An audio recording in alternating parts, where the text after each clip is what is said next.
আসসালামু আলাইকুম ওয়া রাহমাতুল্লাহি ওয়া বারাকাতুহু। সম্মানিত বন্ধুরা, দেশে কিংবা বিদেশে যে যেখান থেকে দেখছেন সকলকে জানাচ্ছি পবিত্র জুমার দিনের শুভেচ্ছা। পবিত্র জুমা মুবারক। আজ পবিত্র শুক্রবার, জুমার দিন, 2026 সালের প্রথম জুমা আজকে। মহান আল্লাহ যেন আমাদের সকলের জুমার নামাজগুলোকে কবুল করেন, আমিন। মহান আল্লাহর অশেষ রহমতে আজকে আমি মসজিদে নববীতে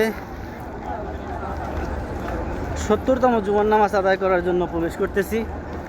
মহান আল্লাহ যেন আমার এই নামাজকে কবুল করেন, আমিন। সবাই দোয়া করবেন। আমার তালই বাংলাদেশ থেকে এসেছে উমরার উদ্দেশ্যে। আজকে মদিনাতুল মুনাওয়ারায় তার শেষ জুমা। আগামী জুমা ইনশাআল্লাহ বেঁচে থাকলে বাংলাদেশে গিয়ে পড়বে। সবাই তার জন্য দোয়া করবেন। আল্লাহ যেন তার উমরাকে কবুল করেন, তার এই মদিনাতুল মুনাওয়ারা আজিরাকে কবুল করেন এবং তাকে জানি সুস্থতার সাথে আল্লাহ নেক হায়াত দান করেন, আমিন।